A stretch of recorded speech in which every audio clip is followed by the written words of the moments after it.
The fishing town of Blackcliff was famous for its misty cliffs and its lighthouse piercing the night. But the town's real secret was a centuries-old ritual. On the last night of each year, the townspeople would throw a child's belongings into the sea. According to legend, the pirate ship, the Siren's Prayer, which sank in the 18th century, had awakened a monster in the deep. Only these gifts could keep the monster calm. But this year, young fisherman Ethan rebelled.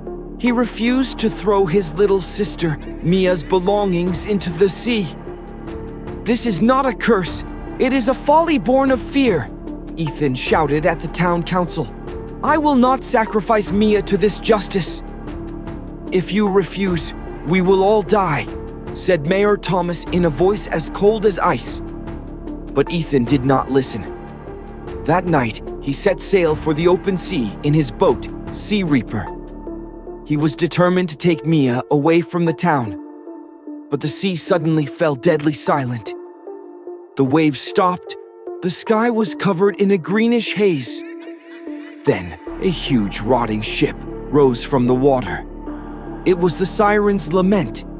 The ship's deck was covered with bodies and human skulls, bound with rusty chains. Ethan and Mia were pulled inside the ship. The air smelled of rotting fish and salty blood. In the corridors, wet footprints led them to the ship's cargo hold.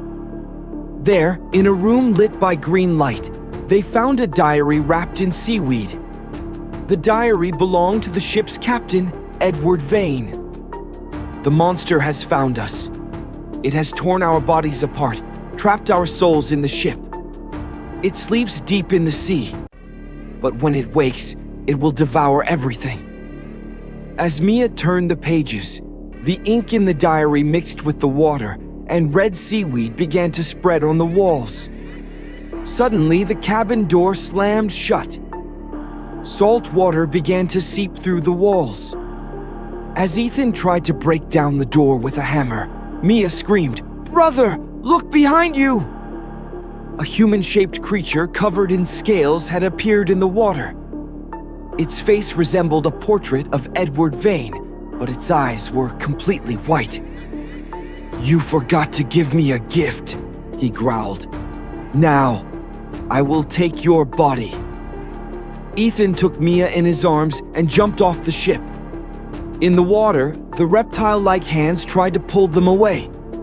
With a final push, they climbed aboard the boat and returned to town. But Blackcliff was deserted. The windows of the houses were broken. The streets were covered with shells and human teeth. In the town square, the Siren's Prayer pole stood.